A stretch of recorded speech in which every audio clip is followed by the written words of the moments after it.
kami kita dapat bertemu kembali di mata pelajaran bahasa Indonesia, di mana anakku, kabar kalian apakah sehat semua? Alhamdulillah sehat Pak. Alhamdulillah. Baik, sebelum saya absen, saya akan memerintahkan satu orang untuk membacakan doa bersama-sama. Silakan menggunakan hotspot untuk berpimpin doa. Baik teman-teman, sebelum kita belajar, alangkah baiknya kita berdoa mulai.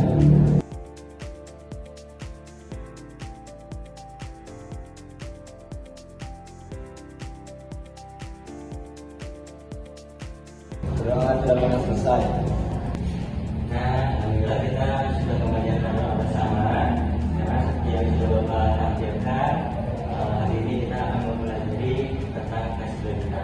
Sebelumnya, Bapak akan mengecek absensi kehadiran terlebih dahulu.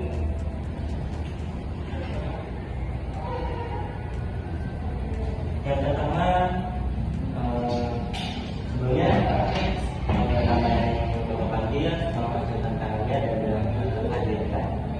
Yang pertama ada Asad Solihin, yang kedua ada Dinda Samsia, yang ketiga ada Siti Yani Octaviasari, yang keempat ada Rehan, yang kelima ada Keisha, yang keenam ada Silva Salsabila, yang ketujuh ada Utari Nurtamesti, misalnya ada Silva. Alhamdulillah, hari ini semuanya berkesempatan hadir dalam mata pelajaran bahasa Indonesia. Nah, sebelum masuk ke pembahasan, sebelumnya kita yang tahu fungsi apa itu tes berita. Silakan tapi ada yang keaktifan, saya akan memberikan dulu 10 bintang dan kasih menjadi pilihan. Terima kasih dan mari.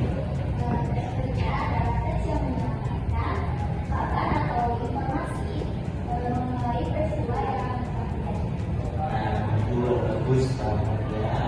Nah itu apa yang dikatakan dari kita itu bahwa tes berita adalah sebenarnya untuk menyampaikan informasi di mana berita pengertiannya adalah cerita atau keterangan mengenai kejadian atau peristiwa yang ada atau laporan pengetahuan atau pengumuman. Menurut ini tes berita merupakan teks yang merupakan kejadian peristiwa atau informasi mengenai sesuatu yang telah atau yang sedang terjadi. Dimana ciri-ciri tes berita ini memiliki yang namanya faktual, jadi mengandung informasi terkini dan informasi, dimana informasinya itu pasti terjadi dan pasti ada dalam waktunya. Yang kedua, yang aktual. Dua itu mengandung informasi yang terkini dan relevan dengan kehidupan saat ini, dimana tes berita itu menginformasikan kejadian yang memang terjadi dan bisa saja menjadi topik utama di masyarakat. Lalu selanjutnya ada unik dan menarik. Tes berita biasanya unik dan menarik, di mana ini menimbulkan atau menimbulkan minat baca atau minat ingin mengetahui masyarakat. Ada berita apa sih hari ini? Nah, lalu yang selanjutnya ada sistematis dan lengkap, di mana sebuah berita biasanya sistematis dan lengkap, di mana isi-isinya biasanya mengandung kapan, bagaimana peristiwa itu terjadi, kapan peristiwa itu terjadi, lalu siapa sih yang ada di peristiwa itu, faktanya siapa. Nah, selanjutnya ada seimbang. Seimbang yaitu menunjukkan informasi dengan berbagai sudut pandang, di mana dalam kita sendiri kita bebas untuk menilai sudut pandang dari siapapun. Bisa dari mungkin komentar punya netizen, bisa dari pakar politik, misalkan beda tentang politik, bisa juga pakar ekonomi ketika beritanya yang dimaksudkan itu tentang ekonomi. Nah, selanjutnya ada komunikasi, di mana komunikasi menggunakan bahasa yang jelas dan mudah dipahami. Di sini supaya si pembicara itu, beritanya itu tentang misalkan Palestina. Palestina itu didukung oleh Israel misalnya. Nah,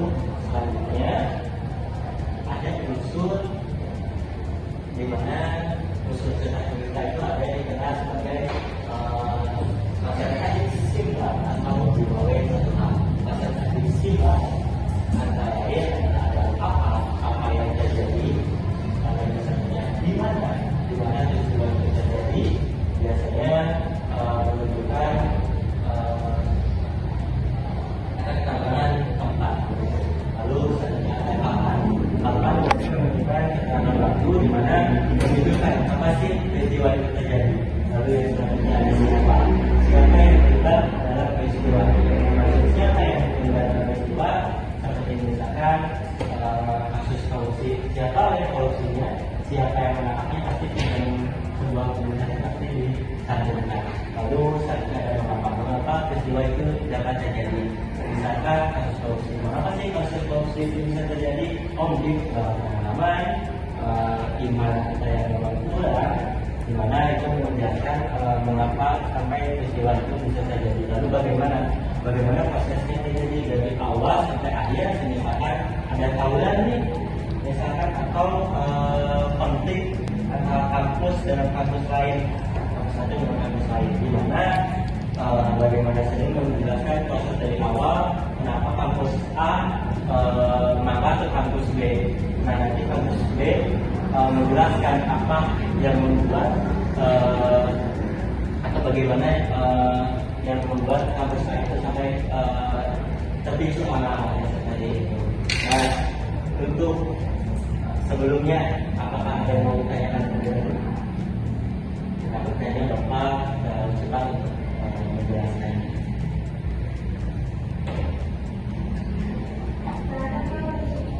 Jadi untuk melihat pengalaman kalian sudah sampai mana dan mungkin melihat juga kalian itu mendengarkan idenya, saya lihat tadi ada yang mengkafe, ada juga yang menulis ya. Kalau saya dari kelompok di sini mungkin ada berapa orang di sini? Jadi dibagi dua kelompok aja, di mana nanti tugasnya kalian boleh membuka HP, mencari sebuah berita yang akan sebagai kelompok berita tersebut, di mana nanti kalian mencari oleh satu hal berita dan berita yang itu nanti disampaikan, lalu nanti dipresentasikan. Siapa mau kelompok ini bagi berapa atau kelompok ini masing-masing? Coba yang masing-masing katakanlah ngobrol aja. Oke, kalau gitu karena laki-lakinya cuma ada dua. Yang pertama, kelompok pertama Asep Solihin, Dinda Saksia, Fitriani Octavia Sari, dan Keisha. Yang kelompok duanya ada Rehan, Siva Salsabila, Utali Mesti, dan Syahla. Silakan untuk terdengar tadi sudah tahu yang kelompok satu dan kelompok dua silakan berkumpul dengan kelompok masing-masing.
Baik anak-anak, waktunya sudah selesai. Kita mulai presentasinya.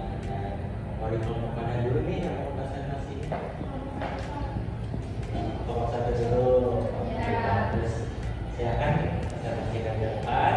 Saya membuatkan dua buku, dua HP.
supir lady namanya Kadira,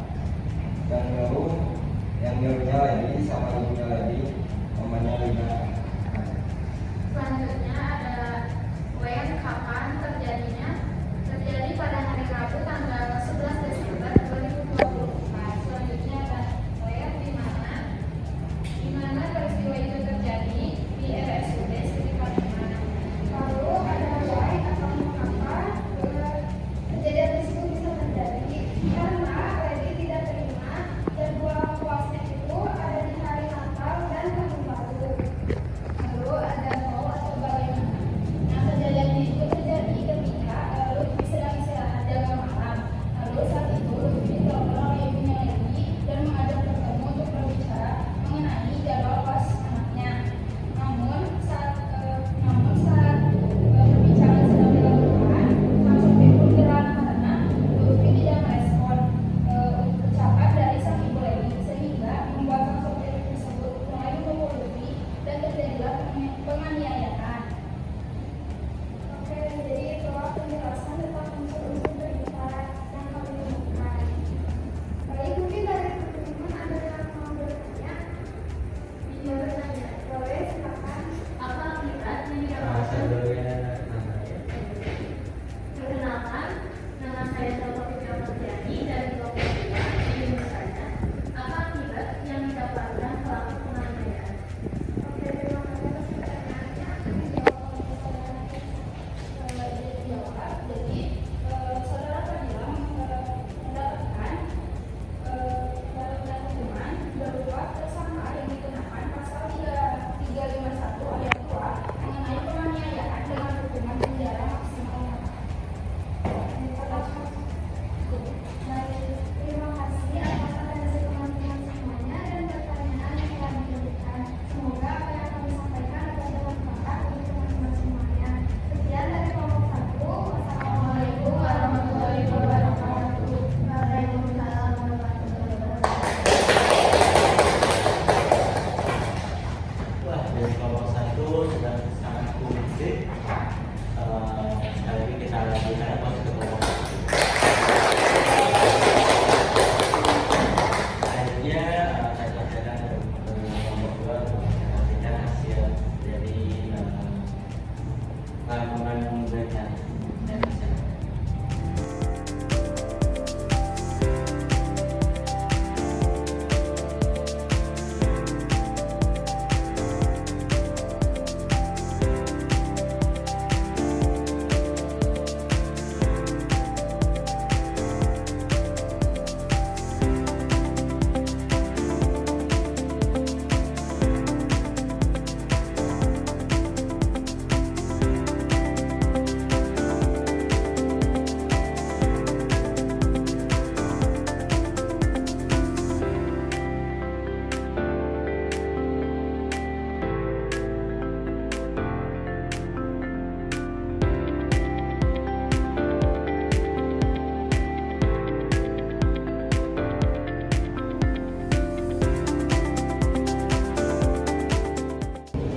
Kelompok 2 juga cukup komplit ya untuk menerangkan apa yang sudah didapatnya. Nah, sekarang Bapak yakin kalian sudah betul-betul memahami tentang unsur-unsur dan teks berita itu seperti apa, terutama dari segi misalnya 5W-nya gimana, terus C-nya juga gimana, teks berita itu.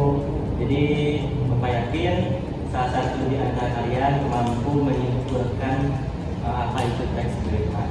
Ya kan?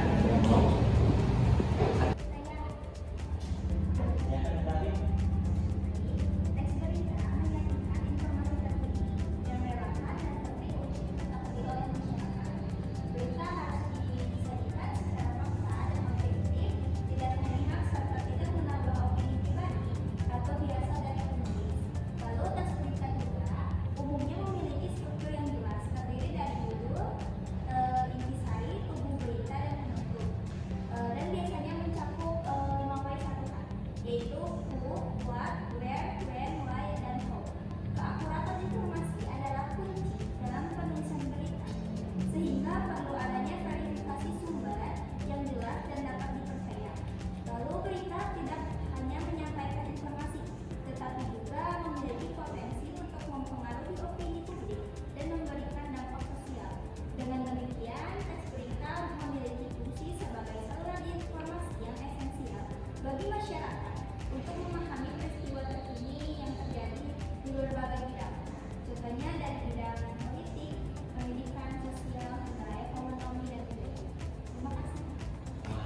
Host dulu untuk Utari.